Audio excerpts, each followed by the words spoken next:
They will tell you, in the centuries that follow, that she walked out of the cradle in silence.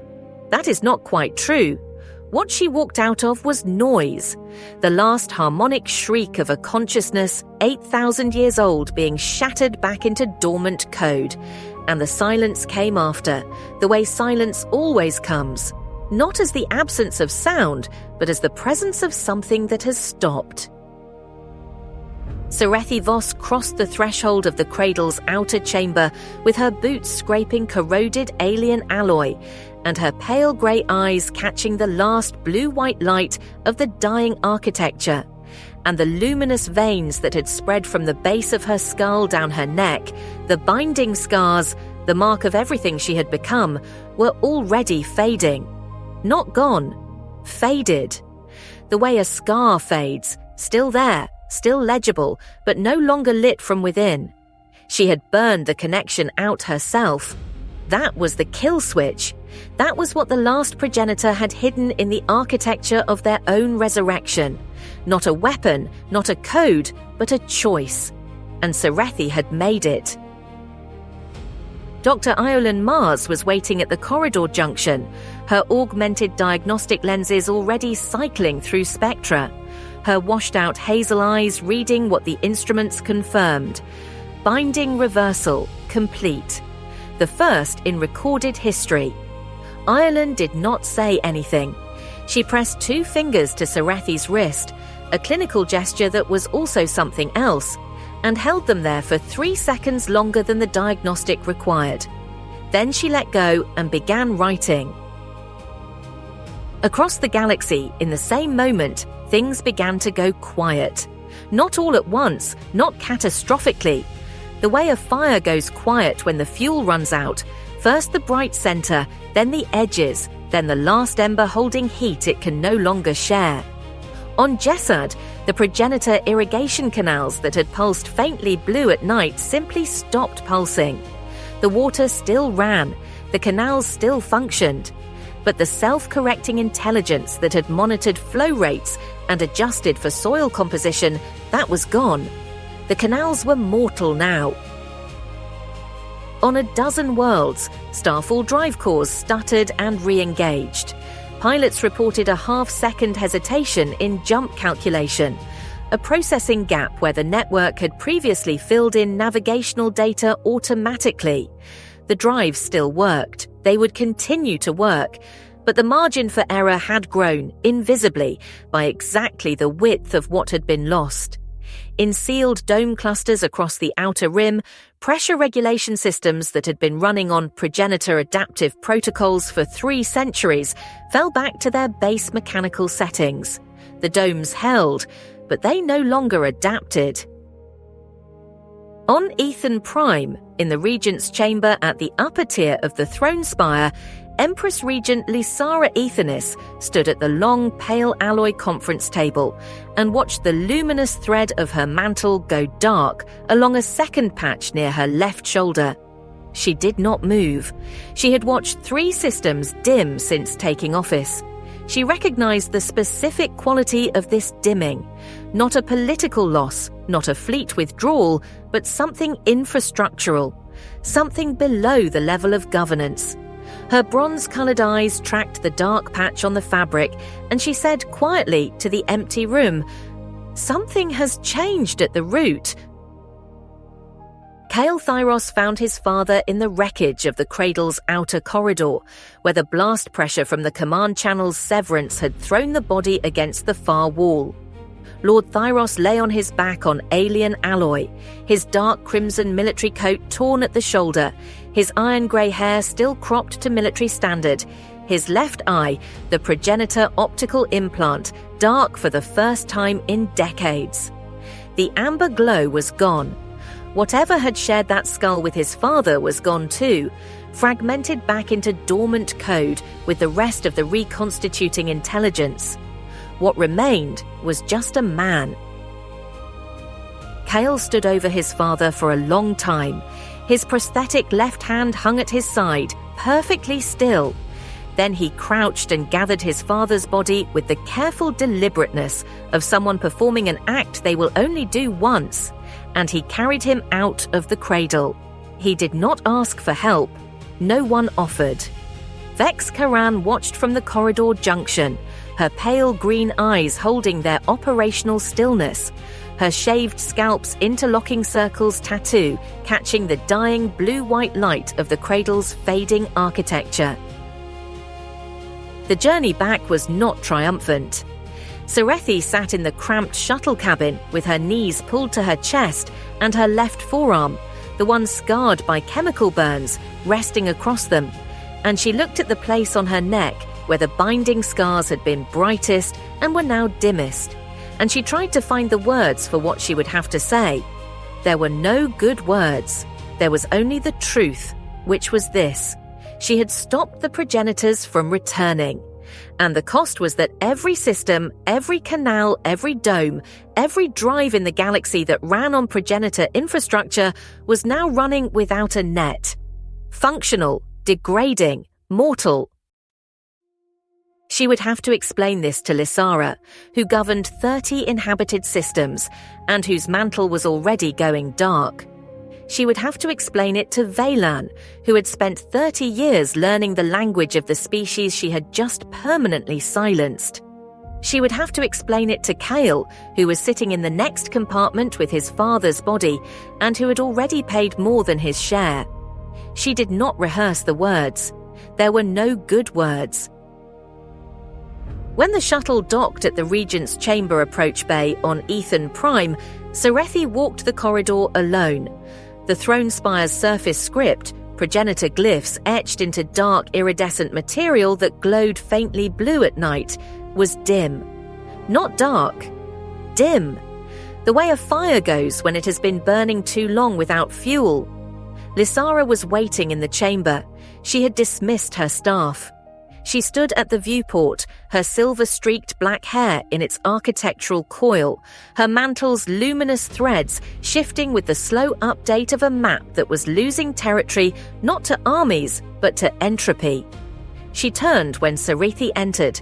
She looked at the faded scars. She looked at the pale grey eyes.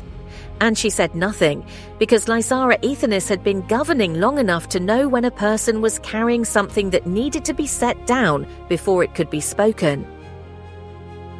Serethi set it down. She told Lysara everything: the kill switch, the severance, the autonomous degradation, the canals, the domes, the drives, the specific, irreversible arithmetic of what had been traded, the progenitor's return against the galaxy's self-sufficiency. She did not apologize. She did not explain. She described what she had done and what it meant, and she held Lysara's bronze-colored gaze through all of it. Lysara listened. When Serethi finished, Lysara turned back to the viewport and looked at the capital city radiating outward below, the lower tiers already lost in the spire's shadow, and she said, "Then we learn to maintain what we have," as if it were simple, as if she had not just been told that every piece of infrastructure her civilization ran on was now dying by degrees. She said it the way she said everything impossible, as a fact, not a wish. Veylan Drace came to Serethi in the archive anteroom that evening. His binding scars, acquired from the Codex interface in the sunken archive, deepened by the Cradle's activation, had faded to pale marks on paper-pale skin, barely visible. He stood in his layered indigo robes with their gold-circuited hems, and he held out his long, ink-stained hands, palms up, and looked at the faded marks the way a scholar looks at a text that has been partially erased. Then he folded his hands together and said, "I still know the language. It was not a comfort. It was a fact." He said, "I will teach it to anyone who will learn." He did not say why. He did not need to. The galaxy's foremost authority on the progenitor tongue, a dead language, now more dead than it had ever been, spoken by no one, written in architecture that was slowly going dark, still knew every word. He said, "I will teach it to anyone who will learn." The seed chamber still had a door, and the door responded to language, not blood. Understanding, not inheritance, opened it. Kael left for Dust 3 days later. He filed no flight plan. He told Vex where he was going and she said nothing. And then, after a pause, she said, "I'll reroute the choir's dust relay to cover your approach window." He did not thank her. She did not expect him to. The shuttle descended through Dust's chemical storm atmosphere, with the particulate hammering the hull like thrown gravel. And Kael sat in the pilot's seat with his prosthetic hand on the controls, and his father's body wrapped in ship hull fabric in the cargo hold. He watched the rust-orange surface resolve through the storm haze into the specific wasteland it had always been. He had grown up hearing Dust described as a failed world, a death world, a place where the Progenitor terraforming had collapsed catastrophically 3 centuries ago and left nothing but chemical storms and corroded infrastructure, and 12,000 people eating recycled protein in amber-lit warrens. He knew now that was not the whole story. Dust was Solabri Prime, the garden world. The 4th house erased in the War of 9 Suns, its name made punishable, its planet left to die. Beneath the rust-orange surface, beneath the metallite warrens, beneath the hexagonal fracture patterns that formed a progenitor glyph 3 kilometers across when seen from orbit, the seed lay dormant. A terraforming engine, not a weapon of destruction but of reconstruction, capable of unmaking a biosphere and rebuilding it from base elements. The thing that could make Solabri Prime a garden again, or sterilize it entirely. Kael set the shuttle down at the edge of the glyph's center and carried his father out into the particulate wind. He dug with the salvage blade. The ground was hard, compressed metallite, centuries of chemical sediment, and it took a long time. He did not stop. When the grave was deep enough, he laid his father in it, straightened the dark crimson coat, and looked at the closed amber eye. The implant, dark now, just glass and alien alloy in a dead man's face. He placed the blade in the grave beside the body. That was what his father had told him to do in the last lucid moment, in the wreckage. Place the blade in the grave.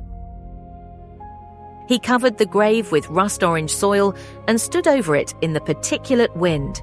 His shaved head bowed, his surgical scar catching the dim light of the chemical-hazed sky.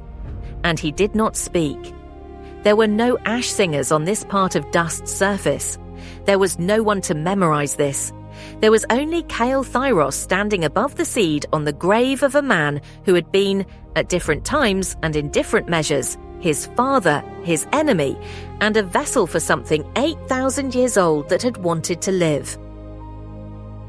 Below his feet, kilometers down, the seed's control interface sat in its spherical chamber and smelled of rain and counted nothing. Dormant, waiting, not for blood, for language, for someone who had learned the words. The chamber's concentric rings of progenitor script rotated slowly in the dark, measuring time in a unit no human calendar had named, patient in the way that only geological things are patient. The patience of something that has been waiting long enough that waiting has become its nature. Serethi came to Dust 2 weeks later. She did not announce herself. She came down through the chemical storm in a battered cargo shuttle with Iolin in the co-pilot seat running atmospheric readings. And she walked out onto the rust-orange surface in her patched envirosuit with her boots wrapped in salvaged cable. And she stood at the edge of the hexagonal fracture pattern and looked at the fresh mound of soil at its center. Kael was already there. He had not left. She walked to him. They stood side by side above the grave and above the seed and above the ghost of a garden world that had been erased 1,200 years ago, and the chemical wind moved around them, and neither of them spoke for a long time. Then Serethi reached down and pressed her palm flat against the rust-orange soil. Her binding scars, faded, grey, no longer luminous, did not respond. There was no pulse of blue-white light, no recognition. The network was severed. She was severed from it, but the ground was warm. She thought about what Veylan had said. "I still know the language. I will teach it to anyone who will learn." She thought about what Lysara had said. "Then we learn to maintain what we have." She thought about Marin Duskwell, dead before this story began, who had walked 40 years of death worlds memorizing what the houses had abandoned, who had found an infant with the genetic markers of a destroyed house in a wrecked transport's emergency pod, and raised her on a world that was a grave and never told her until there was only one night of whispered speech remaining. Not just coordinates, the other thing, a world that can be reborn. Serethi lifted her hand from the soil. She looked at Kael. He was looking at the grave, his prosthetic hand hanging at his side, his thin surgical scar catching the chemical-hazed light. She said, "Veylan knows the words to open the seed chamber." He said, "I know." She said, "It's not a weapon." He said, "I know that too." The wind moved around them. Somewhere below, in the Warrens, 12,000 people were eating recycled protein in amber light, and not knowing that the ground beneath them was the corpse of a garden, and also its seed. The cradle, between its two brown dwarf stars, was dark now.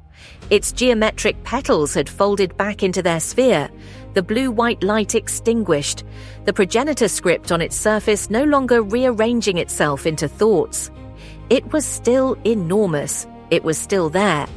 But it was quiet in the way that only very old things are quiet when they have finally been allowed to stop. Across the galaxy, civilizations were beginning, slowly and unevenly, to wake to their own mortality. A canal wall cracked on Jessad, and no one fixed it automatically. A dome seal on Veylan degraded, and the inhabitants adjusted their air recyclers by hand. A pilot ran her jump calculation twice, because the half-second gap had taught her not to trust the first answer. They were learning. Serethi was not the last progenitor. She was not the first Salabri. She was a young woman in her mid-20s with close-cropped dark hair and pale grey eyes, and chemical burn scars on her left forearm, and faded binding scars on her neck, standing on a rust-orange death world above a dormant terraforming engine above a fresh grave, with the wind in her face and the ground warm beneath her feet. It was, the chroniclers would write, the beginning of something. They were not wrong. But standing there, in the silence after, it did not feel like a beginning. It felt like the specific, irreducible weight of having done an irreversible thing and being left afterward to live in the world it made.